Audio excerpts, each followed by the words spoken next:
Welcome back to the channel, everyone, and today we're going to take a look at some ground attacks with the Pekka Smash and Yeti Smash and see what lets that get to 3 stars.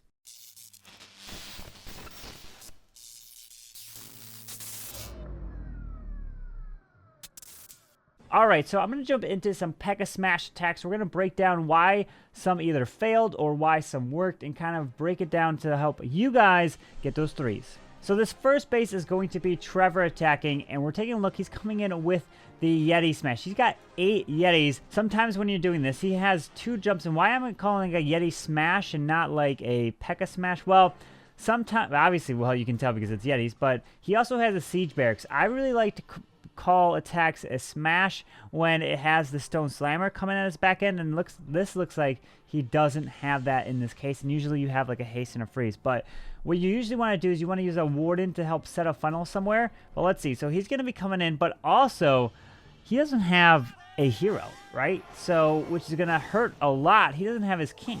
He's probably upgrading the king right now. He's got a maxed queen. He's got a max or a level 49 warden, not max here, but he doesn't have that king. A lot of you guys are probably also down a hero, or your heroes are upgrading or whatnot. He also doesn't have the royal champion, right? So he's missing the king, missing the royal champion. And so what is he going to do here? It's going to provide a kind of good scout as well. And let's see, usually if it's going to be a good scout, you can come in with like the exact same army, maybe make a small changes, but the attack that cleans this is not going to come in with Yetis, right? So here comes the Yetis. He set the funnel with this Grand Warden over here, and the Siege Barrack ends up opening up, and now comes the Hog Riders, right? So the Yetis and the Queen are going to push their way through, and one thing that is also really nice is when you know what's inside the CC, you can determine if you need to use the Queen or not in the core, and out comes some archers and a lava hound. So technically, you don't even need a poison if you were to come and hit this attack again. But anything that targets air, which would be the Queen inside the core or the Royal Champ, that would target the Lava Hound. So you want to try to keep them technically away if you can. But let's see what's happening. So Trevor sends everything in, doesn't have the king. So okay, obviously it's going to be a lot harder, if not really, really difficult to get that triple there. But he guts the core here, and he gets a lot of value kind of to see what happens. So we're going to jump out of this attack. It's not going to get the 3-star, but he sees, we see what happens there, and then Rage is going to come in now with his king and his royal champ. So he's got the max heroes, and what is he going to do? He's going to take Pekkas, and he's going to come in with bowlers. So there's 5 Pekkas, there's 8 bowlers here, and he's going to come in with the bowlers. Why is he going to come in with bowlers? Well, he wants to get some nice chain value, or kind of skips value into here, but a big difference is his queen, right? The Queen is not going to go into the core. That's very good because the Lava Hound's in the core, and if the Queen goes there, she'll get stuck on it and have to pop it. But what is Rage going to do? Well, he's going to set the funnel a little bit wider with the Grand Warden here. Going to have a baby dragon. Oh, gets picked off by Seeking Your Mind right there. But here comes the King down here at 6 o'clock, and then the Queen is going to be used on the outside, and she's going to pretty much just walk this left side, because if she walks this left side, she's going to be able to also reach the scatter shot, which is on the outside of the base here. So here comes the Pekkas, here comes the bowlers, trying to pull this Grand Warden down this way so that everything can jump their way right through the core. So here goes the Queen, here goes the King down here, and he's going to charge his way right into the core of this base, freezing the town hall to protect the health of these bowlers here. And then he wants these healers to transfer off, pops the Grand War Internal Tome, and there is the Lava Hound right here. He drops the poison, he's going to clear some of the archers. But now here's the next part, right? So he has the Stone Slammer, which is going to be used for this. So if the bowlers are going to be used for all of this, so let me kind of highlight this section, which is what the bowlers are going to be used for. So the bowlers are going to be used for all this, and the Pekkas, they're going to take out pretty much all of this, right? Then the Queen is going to take out, the King and Queen are going to take out all of this that are behind the wall like this on the outside. So what is left with kind of the Lalo path? Well, it is pretty much these buildings that are here on the outside, which is really nice because the Stone Slammer can make its way right through this section just like that. The only real target or threat is going to be this air defense. But look, he sends the Slammer, ends up actually targeting onto this cannon right here, which he's going to want to have some balloons, which he does have one on the back end to help pinpoint this multi-target Inferno. So here comes the balloon right here.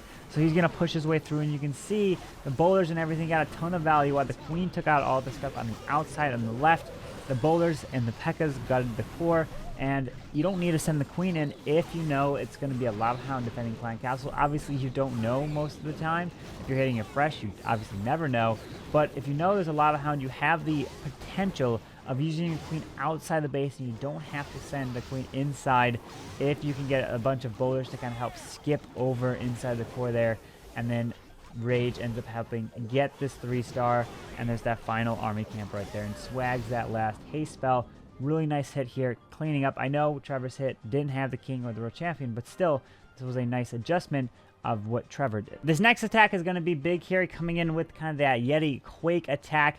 He's going to use this Grand Warden on the top side, and you're going to use the Quad Quake in the core to help try to get everything in, but there's a mistake that he does on this, which I think is going to be using the Siege Barracks way too early. We're going to see the Siege Barracks come in over on this left side. And what I've been seeing with this attack is you want to use some Pekkas on the outside. Well, you can use the Grand Warden to funnel as well.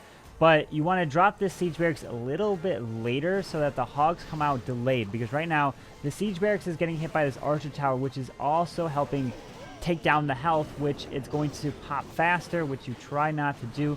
The Hogs and the World Champion potentially can come in. So he's at the funnel. The Grand Warden's going to go this way, which is good. But here comes the Hogs. That's a big thing. He's going to lose the Hogs really early, which is going to would normally help in this attack clean up the back end of the base.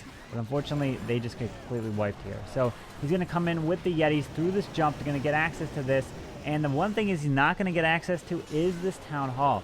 You can see he's going to reach, he'll be pretty much out of reach of the Town Hall because he doesn't Earthquake this section right here. So the Queen and all the Yetis pretty much are going to be forced their way down here. They can reach over the wall, grab this, but they cannot reach over the wall and grab that Town Hall. The Queen pushes in.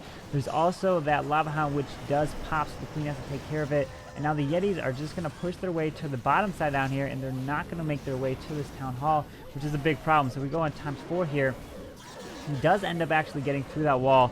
Now the Queen can make her way to it, but doesn't take it down, so it has just a little bit of health left, but unfortunately, he was not able to grab that. So let's take a look at what the fix was for this attack, and was the Yeti and the Quad Quake the right choice? Alright, so now we're jumping into Griffs Cleanup here, and he is taking Yetis as well, but he's taken 2 jumps. He's not taking the Quad Quakes, and he's going to enter from the Town Hall side, right?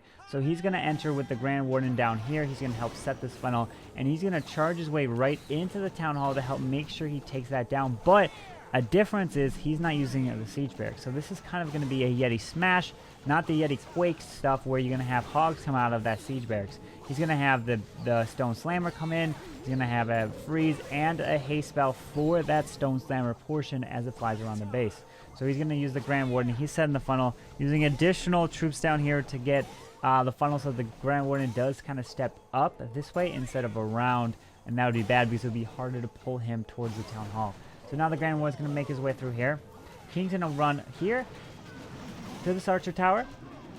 Let's see, is this enemy King going to also pull our King there? It looks like it is. He has now the Royal Champion locking onto some of these boulders. But, I mean, the boulders weren't necessarily kind of really used for the funneling because he has the mass amount of Yetis which are going to push their way through this course. So there is the first jump right there. Town Hall does activate, but the big thing is those healers are now on the Yetis.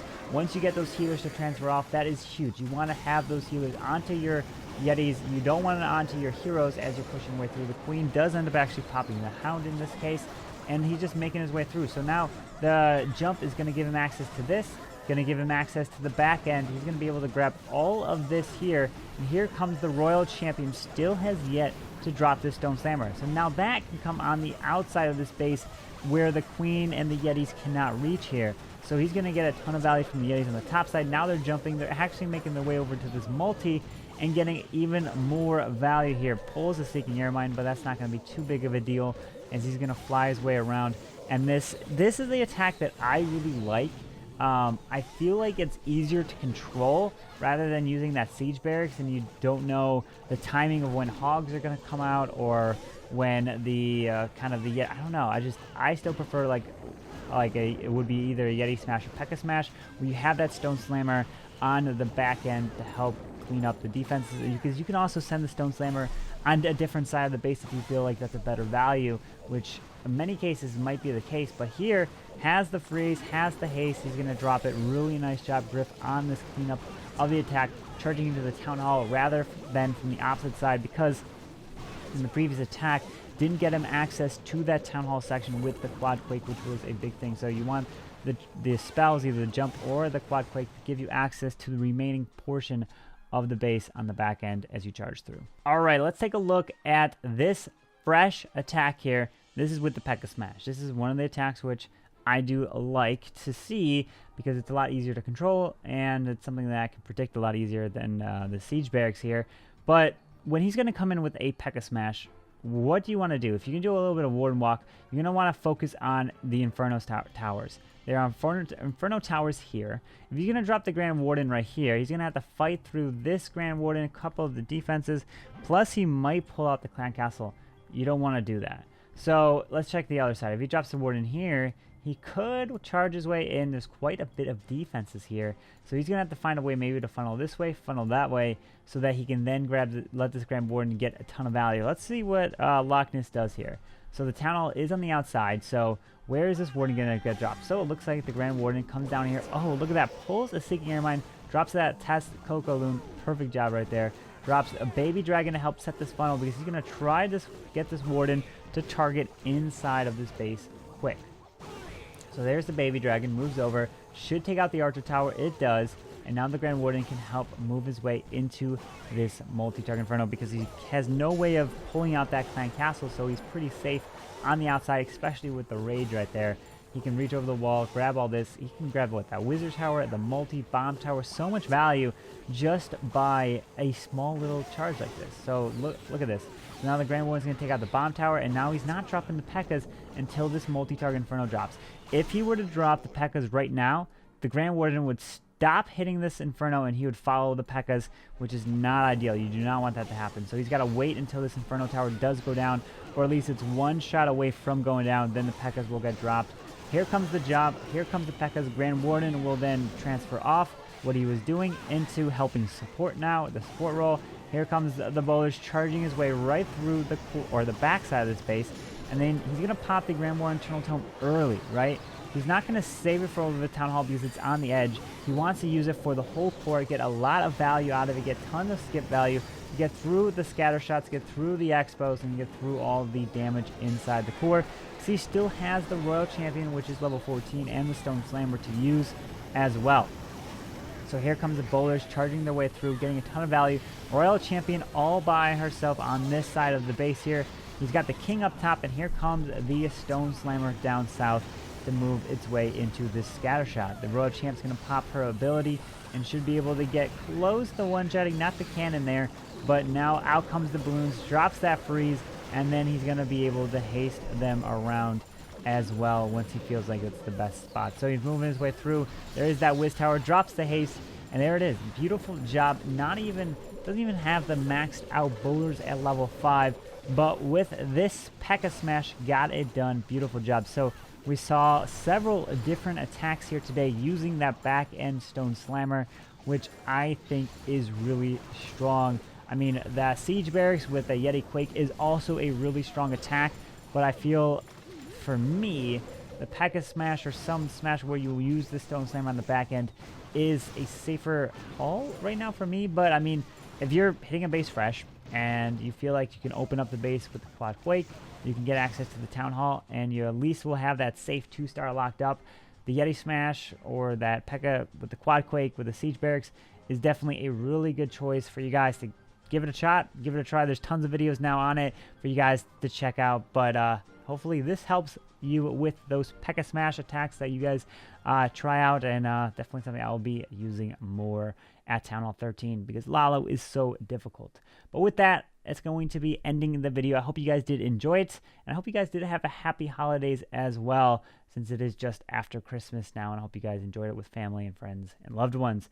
But like always, I hope you guys enjoyed the video. If you did, make sure you guys go and hit that like button, subscribe down below for the daily content, and I hope you guys have a wonderful day. CarbonFin, signing out. Peace.